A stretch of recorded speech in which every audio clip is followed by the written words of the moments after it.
Assalamualaikum warahmatullahi wabarakatuh. Kami dari kelompok 1 akan mempresentasikan hasil diskusi kami, lingkup kegiatan dan alur kerja pengaruh utamaan.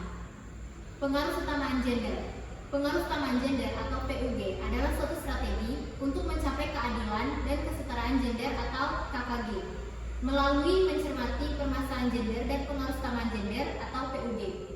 Kebijakan dan program yang memperhatikan pengalaman, aspirasi, kebutuhan, dan permasalahan perempuan dan laki-laki ke dalam perencanaan, pelaksanaan, pemantauan, dan evaluasi dari seluruh kebijakan dan program di berbagai bidang kehidupan dan pembangunan. Selanjutnya, tujuan pengaruh utamaan gender. Yang pertama, memperoleh akses yang sama kepada sumber daya pembangunan. Yang kedua, mempunyai kontrol yang sama atas sumbernya pembangunan. Yang ketiga, berpartisipasi yang sama dalam proses pembangunan termasuk proses pengambilan keputusan. Yang keempat, memperoleh manfaat yang sama dari hasil pembangunan. Lingkup kegiatan pengaruh utamaan gender ada 5. Yang pertama, pendidikan. Implementasi pengaruh utamaan gender dalam bidang pendidikan mencakup upaya untuk menghapuskan stereotip gender dalam kurikulum, memastikan akses yang adil terhadap pendidikan bagi semua gender, serta meningkatkan kesadaran gender di kalangan siswa dan guru. Yang kedua, kesehatan.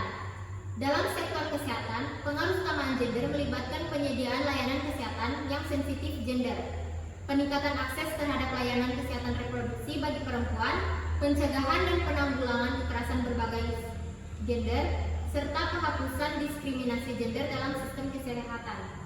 Yang ketiga, ekonomi. Di ranah ekonomi, pengaruh utamaan gender terwujud melalui kebijakan yang mendukung pemberdayaan ekonomi perempuan, pembaruan hukum untuk menghapuskan diskriminasi dalam hal upah dan akses terhadap pekerjaan, serta promosi kewirausahaan perempuan. Yang keempat, partisipasi politik. Untuk mencapai kesetaraan gender dalam partisipasi politik, diperlukan langkah-langkah seperti pemberian akses yang adil terhadap jabatan politik bagi perempuan, penghapusan hambatan struktural yang menghambat partisipasi politik perempuan, serta peningkatan kesadaran gender di kalangan pemilih. Yang kelima, kebijakan publik. Dalam merancang kebijakan publik, penting untuk memperhitungkan dampak gender dalam kebijakan tersebut, serta memastikan partisipasi aktif perempuan dalam proses pengambilan keputusan.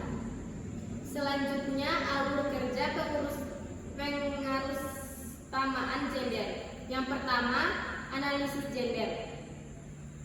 Tahap pertama dalam alur kerja adalah melakukan analisis gender untuk memahami peran, hubungan, dan dampak perbedaan gender dalam konteks yang relevan. Yang kedua, perencanaan gender. Setelah analisis gender dilakukan, langkah berikutnya adalah merancang atau menyesuaikan rencana, kebijakan, atau program dengan memperhitungkan hasil analisis tersebut. Yang ketiga, implementasi.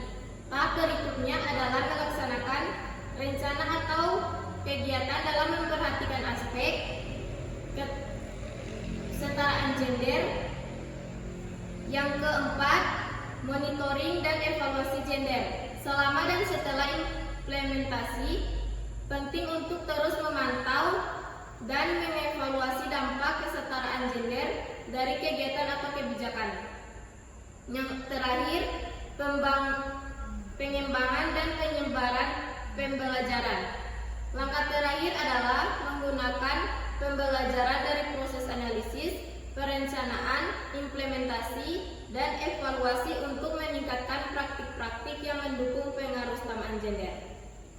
Itulah hasil presentasi dari kelompok 1. Bila ada kesalahan mohon dimaafkan. Wassalamualaikum warahmatullahi wabarakatuh.